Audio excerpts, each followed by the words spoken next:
I like the idea because mental health disorders are often ignored by most of the mainstream media, so it's something which most people aren't very educated in. I think it's very good that you're doing it as the positives as well as the negatives. Most people just sort of concentrate on the negatives. I mean, obviously it depends on how far on the spectrum you are, whether there's more positives than negatives. But if you're just on the edge of the spectrum, then obviously, there are aspects of it which can be a benefit. A lot of successful people have got, one or the other or both. That it will encourage and help people who don't quite understand all the sort of circumstances and the side effects from it will probably get ideas and possibly get help if they need it through your experience.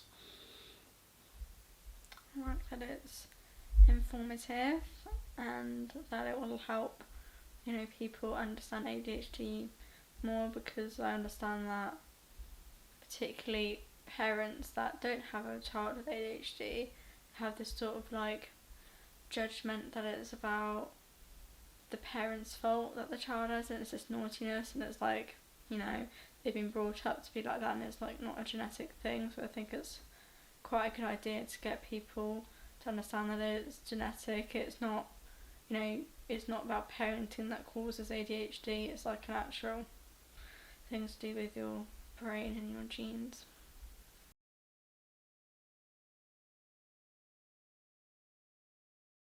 There isn't a huge amount I would change, but with the interviews, I would also interview a child who has the kind of the illness per se, and about how it affects them in their daily life.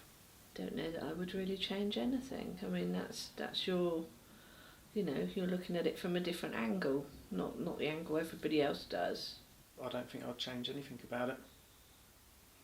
I think I get a view from someone that doesn't really know much about ADHD, just to have the contrast thought, and then maybe like show them the evidence, and then see if that helps change their views. Because I think it'd be quite interesting, to see someone's view of ADHD without not having much understanding about it, and then show them about ADHD and see if it changes their thoughts.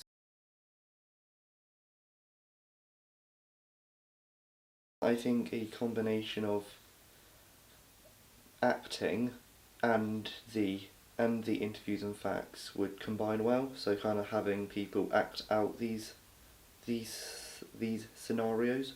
Can't think of anything that you could do that would be different. I don't know.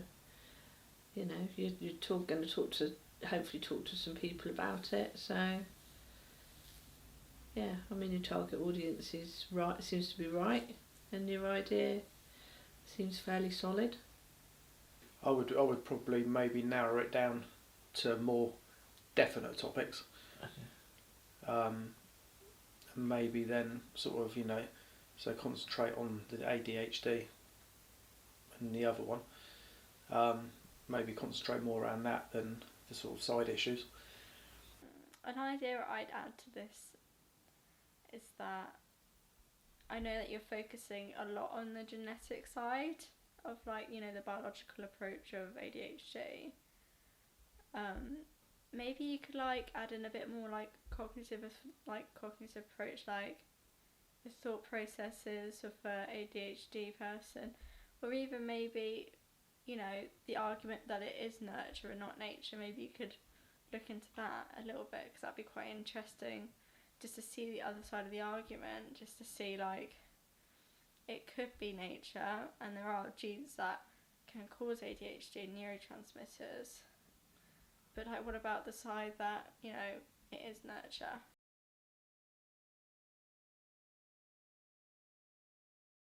I think there's a lot of emotional value, because it's something which can affect and impact a lot of people's lives, for the good or for the better. Depends on what angle you're taking it from, doesn't it? whether you're intending on teaching people something, or whether you're just intending it to, be entertainment. It's positive.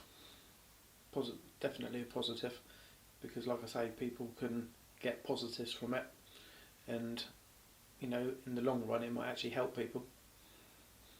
I think it'll be quite positive, as it could change people's, if you're on ADHD, and like maybe with people with ADHD might help change the view that it's not really their fault that they have ADHD. It's like in their genes, you know what I mean?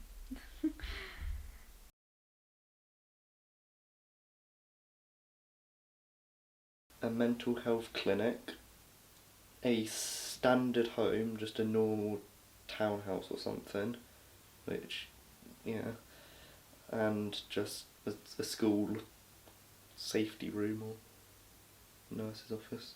Depends on who you're interviewing, doesn't it? It depends on, maybe in an office.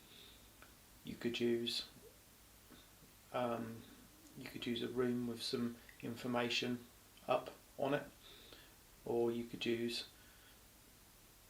maybe sort of a surgery or something where people get treated, but probably just a room with some information up for people to look at.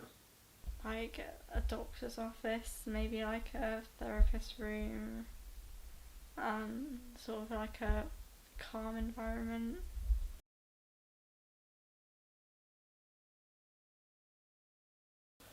All the ones you listed previously, plus someone like a child or kind of a student who has been affected by ADHD or ASD.